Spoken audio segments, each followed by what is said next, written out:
free, because if you look at the charges being attached to it, it's very, very minimal to sustain health. So we need the support of other people outside, and your group is one of them. So we want to say thank you again. The principal of Sukuta Lower Basic School expresses delight at the donation and commended the Belgian donors for the good gesture. The items, he went on, will be used efficiently. This strong will of our friend is translated into concrete action. They have almost completed electrifying a 6-classroom block and again rehabilitated a classroom block to enable us enroll more children. I wish therefore to express to our dear friends our gratitude for their generosity. The partnership between the Belgian NGO and the community of Sukuta continues to benefit both sides. As we all know, Sukuta Health Center is strategically located facility covering about 13 catchment areas, seeing approximately 60,000 patients every year. That means having an intervention from this philanthropy support is definitely timely. Since the establishment of this relationship in 2008, we have registered numerous support from this organization or these friends in the form of donation of biomedical equipments, assorted materials, refurbishment of the operating theater, and etc., etc. The Village Development Committee chairman of Sukuta hails the collaboration between the people of Sukuta and the Belgian Gambia project, which he says brought about significant development to the community. Please let me inform you that the BDC has just, and we are moving on, developing what we call our agenda for development of this community. The education and medical items donated by the group came at a time the fast-growing community is increasing efforts at improving the conditions of both vital social facilities. For Grts News, this is Babukar Senghor.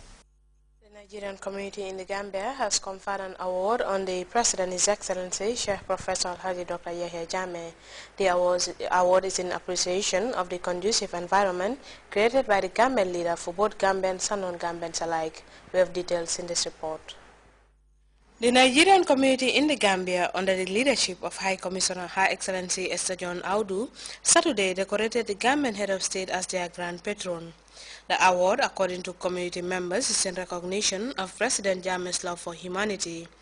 As the Gambia is widely known as the smiling coast of Africa due to its hospitality, this award conferred to a man hailed as a great Pan-Africanist is also in line with the community's efforts to cement the smooth relations between Nigerians resident in the Gambia and their host, a cardinal principle forming part of the reason for creating this community 5 decades ago. Since President Jammeh assumed the mantle of leadership in 1994, he has ensured that non-Gambians resident in the country feel at home, thus strengthening ties between the Gambia and her sister nations. The Nigerian High Commissioner credited President Jammeh for creating such a conducive environment for them. These efforts, she opined, are highly appreciated by her community in the Gambia and back home. The ceremony also followed a swearing-in of 9 executive members of the community who are tasked with the responsibility to further strengthen the peaceful coexistence between Nigerians and the Gambia. For Grts News, I am Aissatou Mane. Since the previous meeting of the Monetary Policy Committee of the Central Bank of the Gambia, MPCI, global economic prospects have improved modestly. A news release from the Central Bank of the Gambia states that although economic growth is estimated to have decelerated to 3.2% in 2012 from 3.9% in 2011, output is projected to strengthen gradually through 2013, averaging 3.5%. The committee warns that there are downside risks to the outlook, including slow recovery in the euro area and excessive near-term consolidation in the United States. For the advanced economies, the dispatch states, economic growth is projected at 1.4% in 2013 from the 16% projected earlier. adding economic activity in emerging and developing countries remains robust thanks to supportive policies. Growth, the MPC news release reveals, is expected to reach 5.5% in 2013 from 5.1% in 2012. The Monetary Policy Committee of the Central Bank of the Gambia says real gross domestic product GDP of the Gambian economy is estimated to have grown by 4.0% in 2012, following a contraction of 4.3% in 2011. Quoting the Gambia Bureau of Statistics, according to the news release, preliminary objections indicate that the output would expand by 10.0% in 2013, premised on strong growth of agriculture and tourism.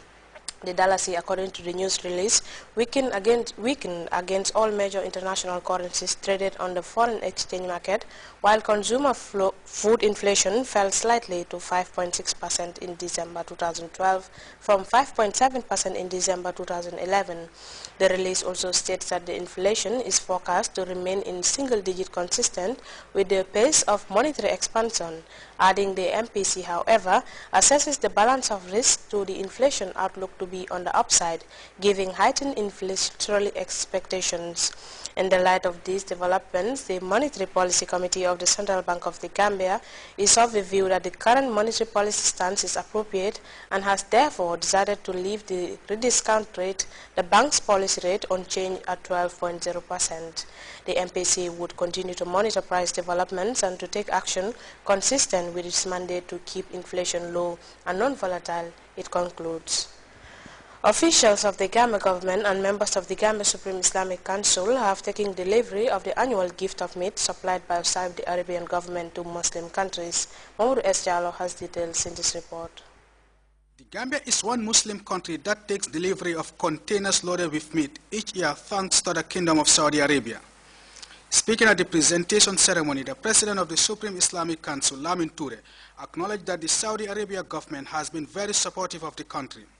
Imam Toure saluted the leadership of this country for creating the enabling environment for such interventions. He assured the visiting officials that they will supply the meat to the needy and poor in all regions. Also speaking at this ceremony was Alhaji Lamin Jaite, who expressed gratitude to the Office of the President and the Saudi government, whilst recognizing the cordial ties between Banjul and Riyadh. For Dr. Umar Jah, the presentation is a move in the right direction.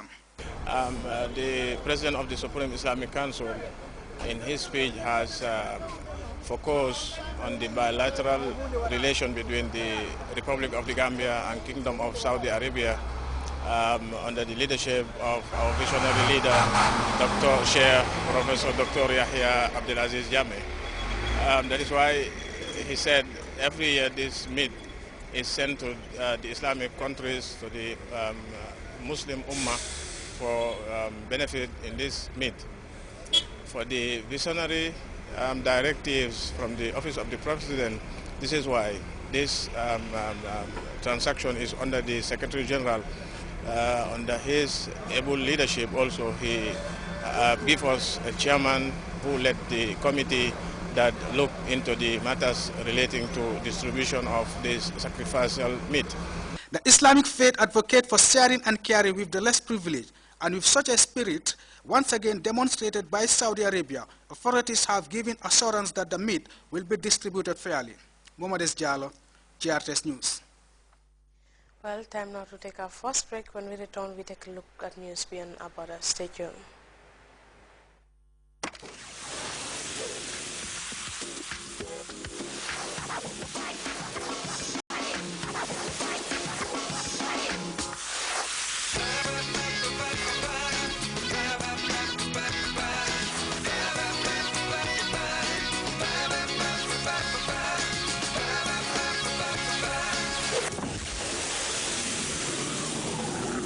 Lucozade Energy, energizing Gambia.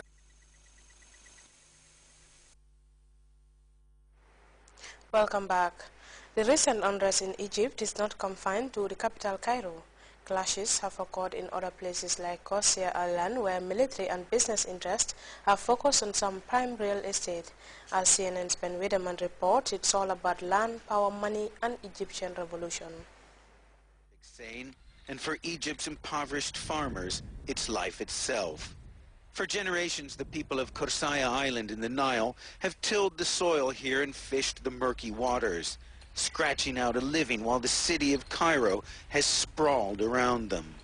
Real estate agents like to say it's all about location, location, location, and this island has all three. In the Nile,